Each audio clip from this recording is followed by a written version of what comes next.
quiet black employee, a boss who thought he knew best. What happened next cost the company millions and taught everyone a lesson they'd never forget. The office hummed with the low, constant drone of computers and quiet conversation, a polished symphony of productivity and ambition. Sunlight poured in through the tall glass windows, gleaming on the white marble floors and catching the edges of the glass-walled conference rooms. Outside, the city moved with the same brisk efficiency, traffic flowing smoothly, the sky impossibly blue above the skyline. Inside, the air was cool and crisp with the faint scent of expensive coffee and fresh paper. Desks were neat, adorned, with minimalist decorations, succulent plants, sleek desk organizers, and framed photos of families in happier, more relaxed settings. Yet beneath the surface calm, there was a restless energy, a current of competition and quiet desperation that pulsed through every fluorescent-lit corridor. At one of these carefully organized desks sat Caleb.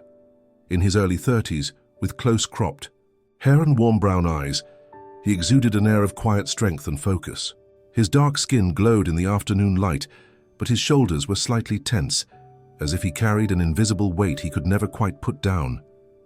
Caleb wore a crisp white dress shirt, sleeves rolled to his elbows, revealing the faint scars of someone who had never shied away from hard work. A navy tie, knotted neatly, and dark slacks completed the picture, a man who took pride in every detail of his appearance, no matter how small. Caleb moved with a calm precision, fingers tapping, a slow, steady rhythm on the keyboard, as he read through the latest market analysis report. His eyes flicked from the screen to the neatly arranged papers on his desk, where a single folder stood out among the rest. It was battered at the edges, worn smooth from his fingertips. Inside that folder lay something he had spent months perfecting, an expansion plan that could change everything for the company if only someone would listen. But no one seemed to notice. Across the room, laughter bubbled from a group of colleagues huddled around another desk. A tall man in a tailored grey suit was recounting a story, his voice low and confident. Caleb watched them for a moment, his jaw tightening just slightly, before turning back to his work. He had learned long ago that in this office, words mattered, more than effort, appearances more than substance. As the hours slid by, Caleb's mind kept drifting back to that folder. Each page inside was carefully crafted, every detail meticulously researched. His plan outlined not only new product ideas, but an entire strategy to expand into emerging markets, ideas that had been brewing in his mind since he'd first joined the company. Yet no one had asked to see it. No one had even noticed it was there. His eyes moved over the folder's faded tab, the handwritten label Africa Market Strategy, just barely visible beneath layers of old coffee stains. He thought of the endless late nights he had spent refining it, the sacrifices made to ensure that every line was perfect. In this world of polished presentations and endless meetings, it seemed there was never time to look beneath the surface. Caleb drew in a slow breath and straightened in his chair, rolling his shoulders back as he forced himself to focus on the numbers on his screen. But in the back of his mind, the frustration simmered, a quiet, constant ache. He watched as David, a younger colleague with a confident swagger, breezed past him with a stack of papers.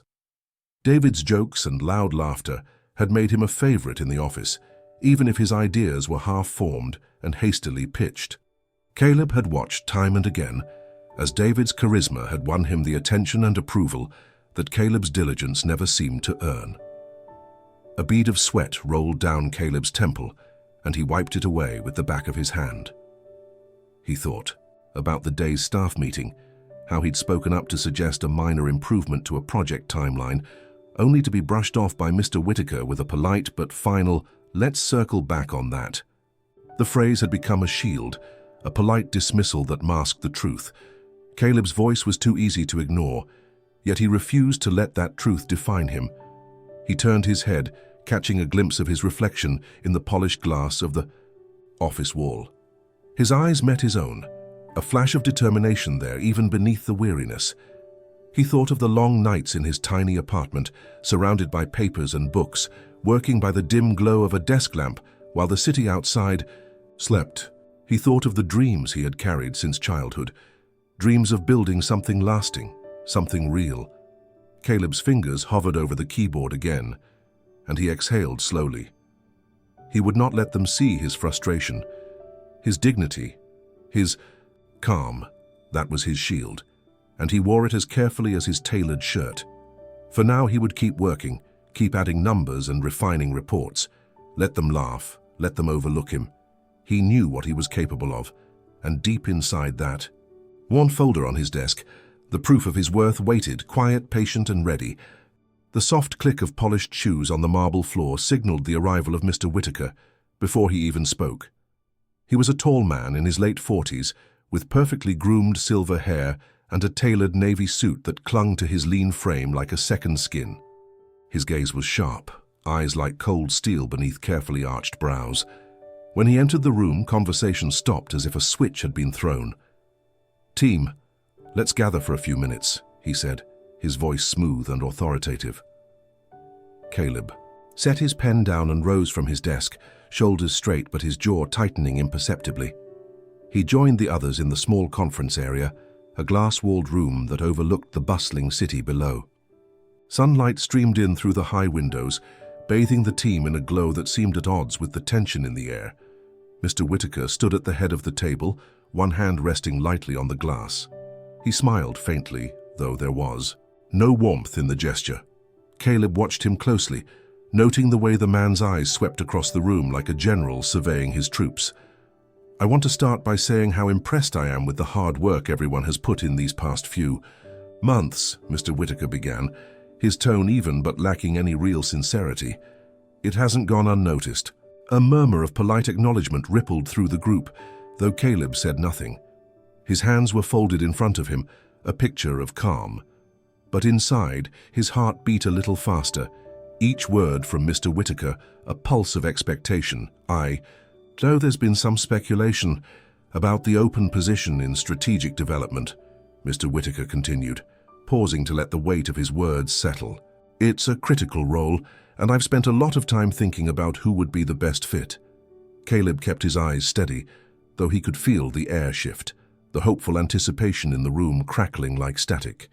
He could see David, standing just behind Mr. Whitaker, trying to appear casual but failing. His foot tapped lightly against the carpet, his hands fiddling with the edge of his watch strap. Mr. Whitaker's smile widened, and he glanced over at David. "I'm pleased to announce that David will be stepping into the role, effective immediately." For a split second, the room fell silent as if no one quite believed what they'd heard. Then a polite smattering of applause broke out. David's face lit up, a flash of triumph in his eyes as he accepted the congratulations with a wide grin. Caleb felt a flicker of pain, sharp and hot, like the sting of salt in an open wound, but he didn't let it show. He forced his mouth into a polite smile, his shoulders steady even as the moment hollowed out the space around him. "Well done, David," he said quietly, his voice calm and even. The words tasted bitter on his tongue, but he spoke them anyway. Mr. Whitaker's eyes flicked to Caleb for a moment, but there was no recognition there, no hint that he knew what Caleb had sacrificed to even be in this room. It was as if Caleb were nothing more than another piece of office furniture, functional but unremarkable. David's laughter rang out as he clapped Caleb on the shoulder, the slap of his palm a little too firm. "Thanks, man. I'm sure you'll get your shot soon," he said breezily, already turning away to soak up more of the attention. Caleb swallowed the sting of that moment, his fingers tightening around the edge of the table. He let out a slow breath and stepped back, giving David the space he craved. In the background, the city kept moving, oblivious to the small cruelties of corporate life. As the chatter picked up again and the others drifted back to their desks, Caleb returned to his own, his movements careful and deliberate. He sank into his chair, the leather cool against his skin, and stared for a long moment at the folder on his desk. The battered folder was open, almost as if it were watching him. Inside, the top page was neatly titled in his careful script, "Expansion. Plan, Africa Market Strategy." Words and diagrams filled the page, lines of possibility that stretched far beyond the walls of this office. Caleb ran a thumb along the edge of the page, feeling the indentations left by his pen. proof of nights spent hunched over his desk, pouring everything he had into an idea he believed could change everything. For a moment, he let his eyes close. The weight of disappointment pressed against his ribs, a dull ache that had become all too familiar. But when he opened them again, his gaze was clear, calm, patient. He would not let this define him. In the soft afternoon light, the lines of the diagrams on the page seemed to shimmer with promise, a silent testament to his determination. The office around him buzzed with conversation and laughter, but he no longer heard it. Instead, he focused on the quiet hum of possibility in his mind, a thread of resolve that refused to be silenced. Mr. Whitaker might have looked past him today. But Caleb knew there was power in patience, in the careful crafting of ideas that could not be seen in the flicker of a single meeting. He straightened the folder, smoothing the worn cover with a gentle touch, as if reassuring an old friend. The sun glowed warm and bright through the glass, and Caleb let it wash over him. A quiet promise that there was still time, still a path forward. And in that moment, he allowed himself a small, knowing smile. It wasn't over. Not yet. Caleb's smile was practiced, but it still carried a note of sincerity. He extended his hand to David, who was beaming, cheeks flushed with pride. "Congratulations," Caleb said softly, his voice warm and measured. David's handshake was firm, almost overeager, as if he was trying to prove something in that brief grasp. "Thanks, Caleb," he said, his tone easy and confident. "I know you've been working on some stuff too. Maybe one day, huh?" Caleb let that comment slide, his expression unchanged. He could feel the weight of his notebook in his hand, the familiar heft of it grounding him in this moment of polite applause and forced celebration. From across the room, Mr. Whitaker watched the exchange with a faint smirk. He stepped forward, his expensive cologne wafting through the air like an invisible wall. "Caleb," he said, his tone light but edged with something else, dismissal masquerading as civility. "You've been consistent. Always thorough. With your work. Keep it up." The word consistent landed like a stone in Caleb's chest. It was a backhanded compliment, polite enough to be safe but hollow. Caleb gave a small nod, choosing to say nothing, and Mr. Whitaker was already turning away, a signal that this conversation was over before it had even begun. The room buzzed again as people congratulated David, slapping him on the back and already speaking in bright, excited voices about the future.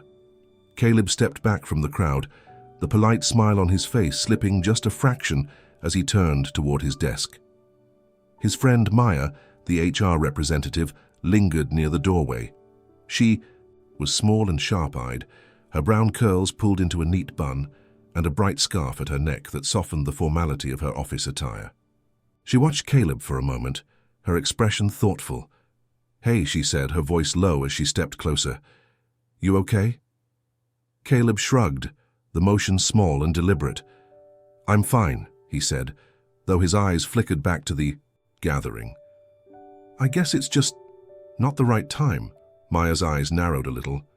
"Caleb, you know that's not it," she said quietly. "You've done more than anyone else here. You know that, right?" He didn't answer. Instead, he turned his attention to the window, the bright afternoon sun making the glass too bright to look at directly. "Whitaker doesn't see it," Maya continued, her tone laced with frustration. "He doesn't see you. He's always been like that. Wants a certain image in those big chairs, you know what I mean?" Caleb's jaw tensed. "The image of leadership," he said softly, repeating her words with a faint, bitter edge.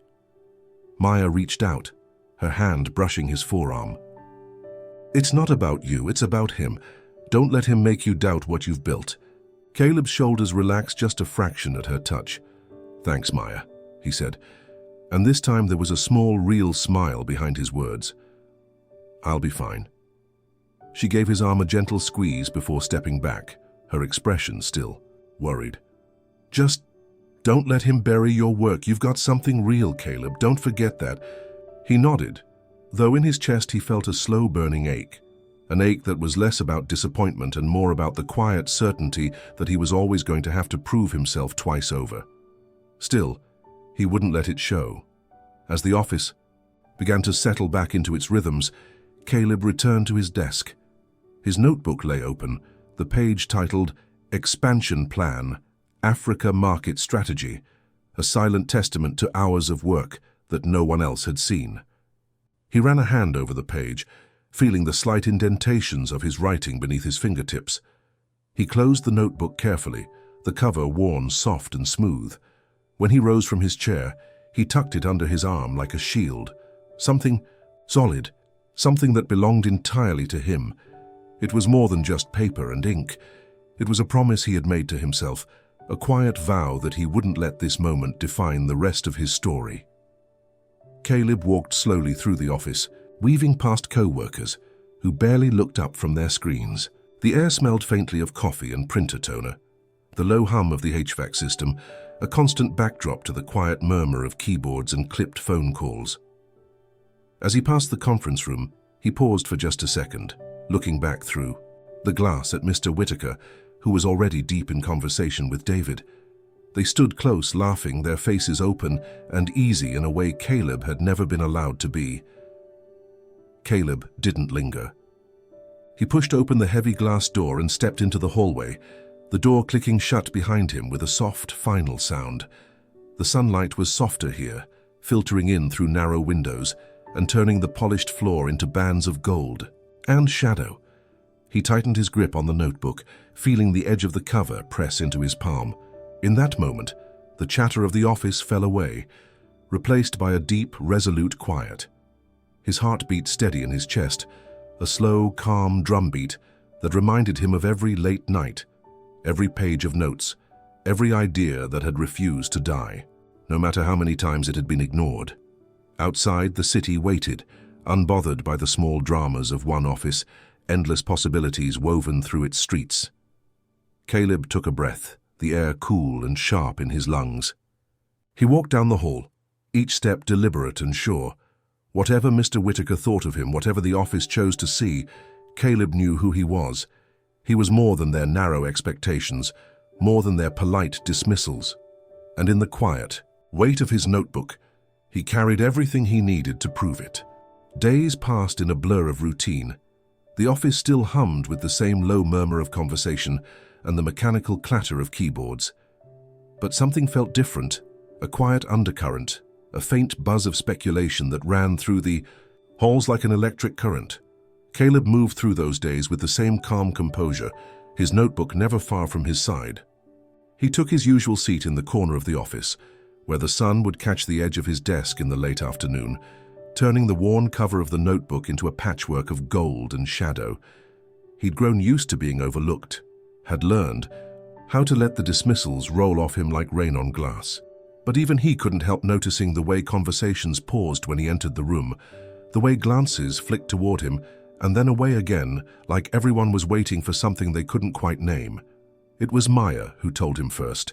She caught up with him in the break room, her eyes bright with something between excitement and disbelief.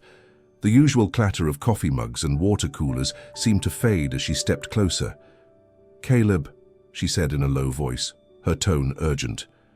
"Have you heard about the tech deal?" He shook his head slowly. "What deal?" "Titan Tech," she said, almost whispering the name like it was a spell. "They're expanding into the African market. They're looking for a local strategic partner, someone who already understands the landscape, someone with a plan ready to go." Caleb's heart thudded once, hard in his chest. He forced himself to stay still, his expression calm. And Maya's eyes searched his face, a hint of a smile playing at the corners of her mouth. "Word is, they've already signed a preliminary agreement with a small consulting firm, one no one's ever heard of until now." Caleb said nothing, but inside, a slow heat spread through his chest. He knew what she was saying, what she wasn't saying outright. She could see it in the way his fingers tightened around the coffee cup, the way his breath stilled in his throat. "It's your firm, isn't it?" she said softly. Her voice was gentle, but there was a fierce pride in it too. "You're the partner they're talking about." For a long moment, Caleb didn't answer. He just looked at her, his dark eyes steady and unflinching. And then, slowly, He nodded. Maya let out a breath that was almost a laugh. "I knew it," she said, her voice bright with wonder. "All this time, those notes you're always scribbling, they weren't just ideas for here, were they?" Caleb allowed himself a small smile, a real one this time. "No," he said quietly. "They were for something bigger, something that wasn't going to wait for Mr. Whitaker's permission." He thought back to the nights he'd spent bent over his notebook, the long hours after everyone else had gone home. The diagrams and plans he'd drawn out, the careful research into markets and infrastructure, the networks he'd quietly built with people who believed in him, even when his own boss didn't. He remembered every page, every line of ink that had felt like a quiet rebellion, every idea that had been too bold for Whitaker's neat little boxes, and now those ideas were no longer just dreams. The news spread quickly. In the days that followed, Caleb watched the office change around him. Conversations that once slid past him like water now lingered at his desk. Eyes that used to skim over him now locked onto him with wary curiosity. Mr. Whitaker, always so smooth and composed, called Caleb into his office one morning. The glass walls of the office caught the early sun, and for a moment, Whitaker's polished reflections seemed to fracture in the light. "I hear you've been busy outside these walls," Mr. Whitaker said, his voice carefully neutral. There was no small talk today, no condescending smile, just a man suddenly aware that he'd underestimated someone he thought he could control. Caleb met his gaze without flinching. "Yes," he said simply, "I have." Whitaker's mouth tightened, but he didn't argue. He couldn't. Not when the story was already out, when Titan Tech had already put out a statement naming Caleb's consulting firm as a strategic partner in their expansion. The notebook that had always been at Caleb's side wasn't just filled with proposals for his employer. It was the foundation of his own venture, a venture that would shape the next chapter of his life, regardless of who tried to keep him in the shadows.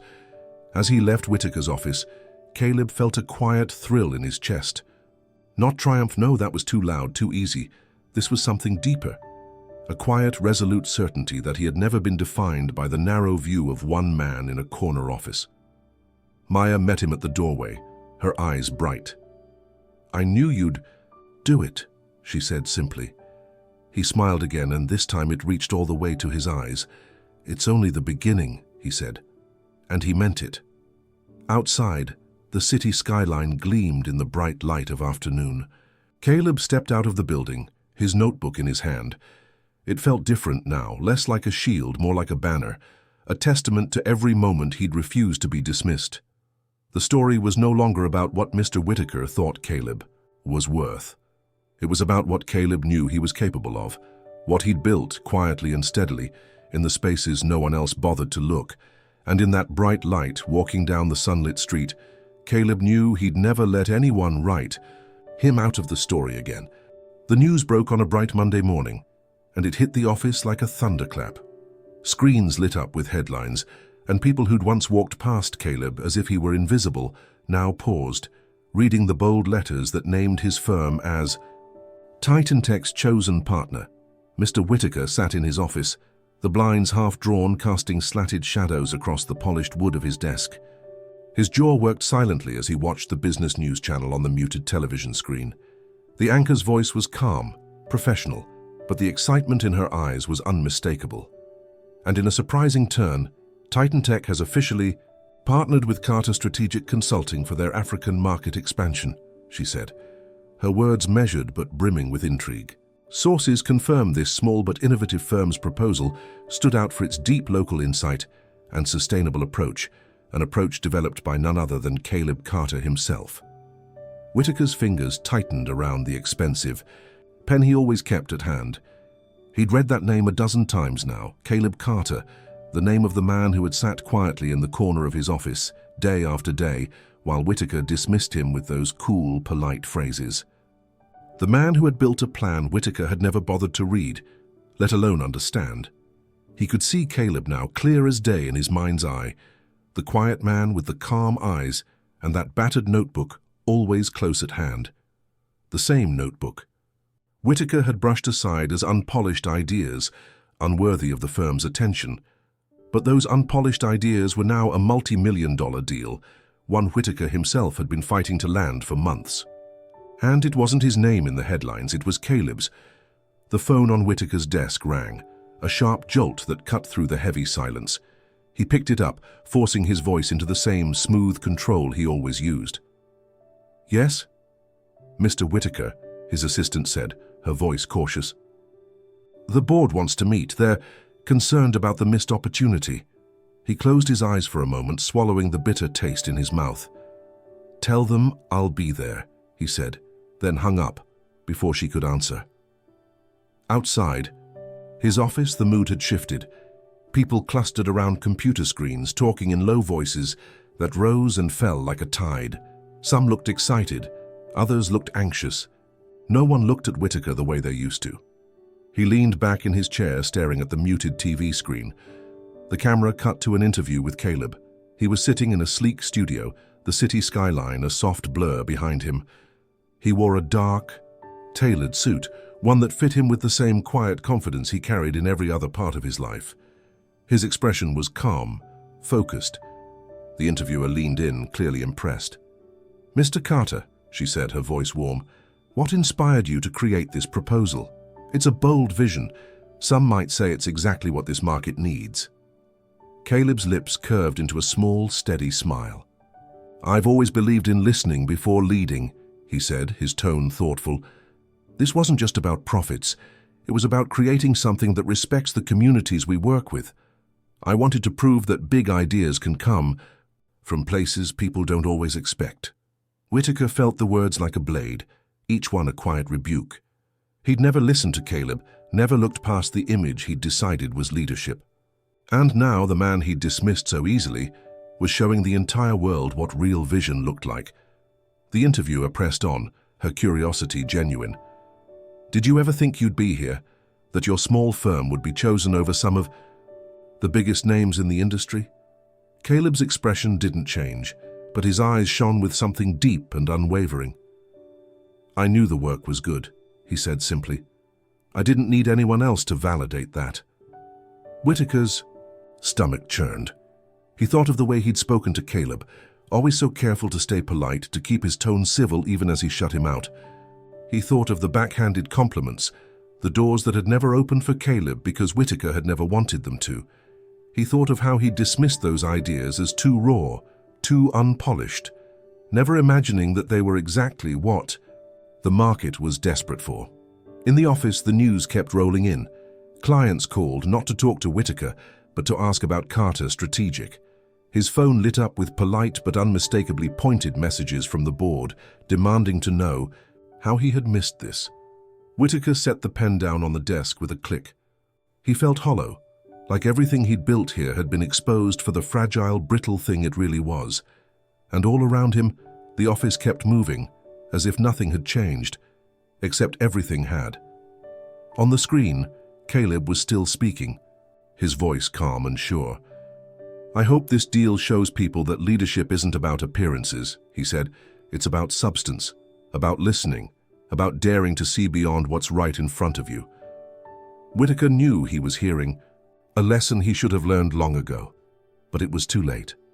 Caleb's quiet determination had become something unbreakable, something that no dismissive word or polite dismissal could ever touch again. As the interview ended and the camera panned back to the anchor's bright smile, Whitaker realized that, for all his polished charm and carefully curated image, he had missed the one thing that mattered most, the truth of who Caleb Carter really was. And in that quiet, unwavering truth, Caleb had built a future Whitaker could never claim.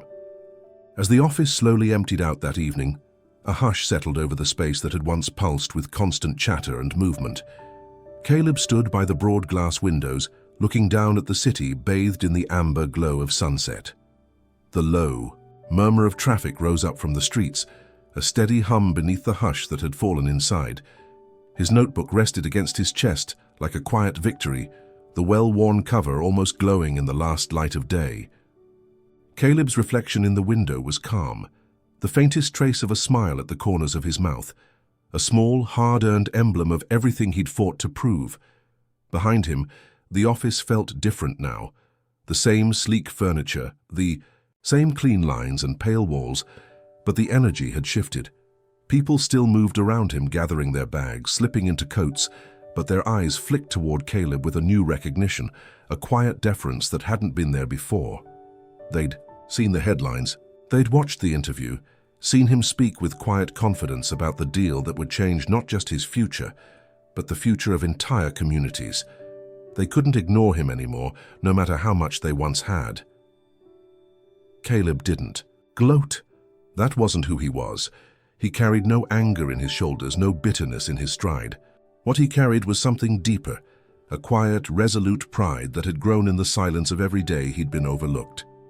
He thought back to the day Mr. Whitaker had brushed off his ideas, the way those words, unpolished, not ready, had felt like bars of a cage, but he'd refused to let those bars define him. He'd kept going night after night, working in the small hours when no one else was watching, building something no one else could see. Now those ideas had become the foundation of a future that even Whitaker couldn't touch. Maya stepped up, beside him, her eyes warm and shining in the fading light.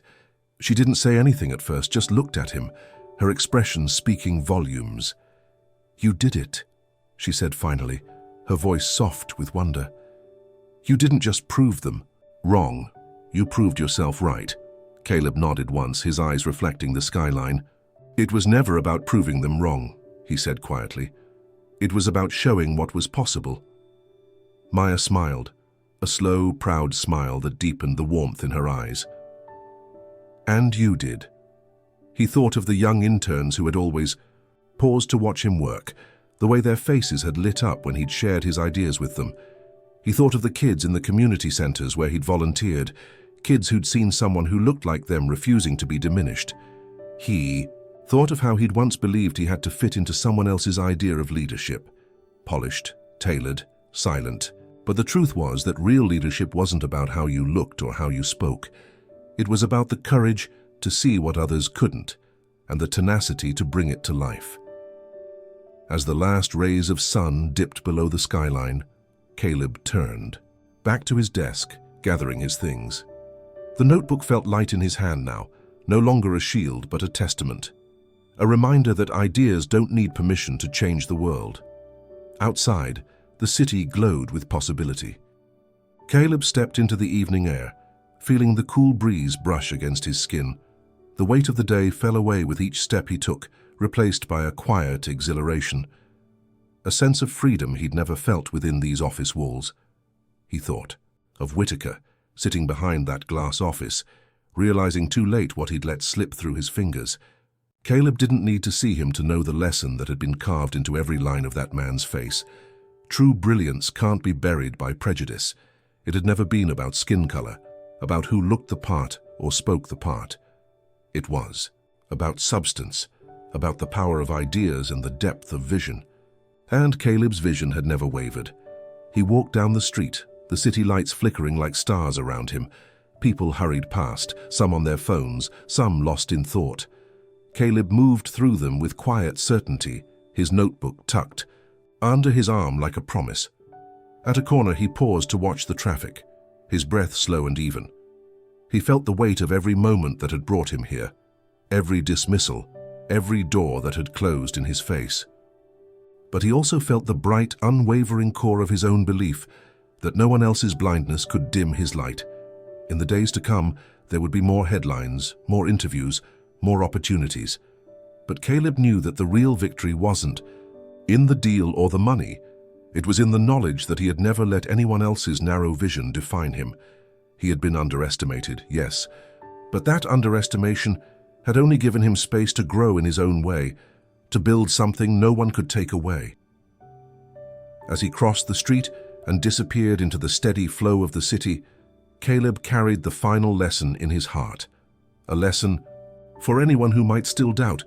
When you judge someone by their skin or dismiss their ideas, you might just miss the next million-dollar breakthrough.